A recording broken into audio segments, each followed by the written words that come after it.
Yeah, I ain't gonna lie.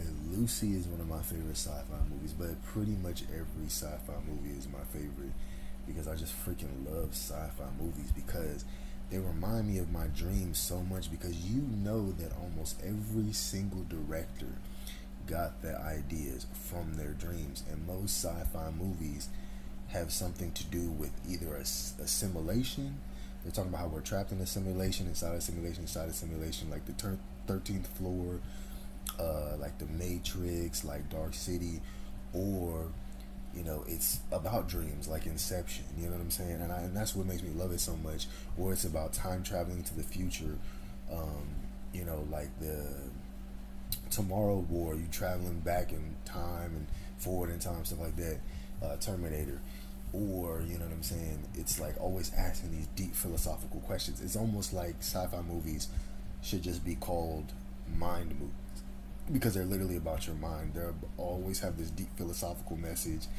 They're, they're always talking about things that are inside your mind, whether it's dreams, whether it's shadows and stuff. Like, cause they'll talk about shadow work too, you know, and that's what makes me like sci-fi movies so much. But Lucy is one of my favorite ones because it dives deep into that one whole idea that we only use 10% of our brain, and this movie is literally about her eating some magical medicine that allows her to slowly open 100% of her brain. And it's funny because in a way they've debunked that we only use 10% of our brain, but I don't think that's true. I don't think they really debunked it because I really do think that everybody uses a different level of their brain, and I also believe that your mind is literally limitless. It's infinite. So yeah, there are some people who can actually do what 700 people do if you genuinely use all your mind. Like, we don't use our whole brain's capacity. We really don't. If you think about it, most people are moving at around 40% of what they can do of when it's come to their potential. People only use about 40%. Some people are forcing themselves to use more than 40%. Like Kanye West, I believe he like tries to force his brain to use more. You know what I'm saying? That's why I love Kanye.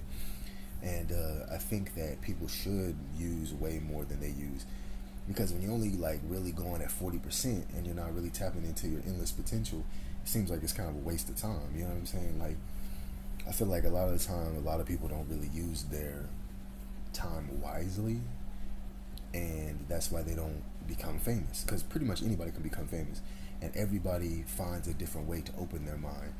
And I'll talk about that later on in another video, because it's like we all use our mind differently. You know what I'm saying? It's actually pretty crazy how everybody's mind is kind of different, but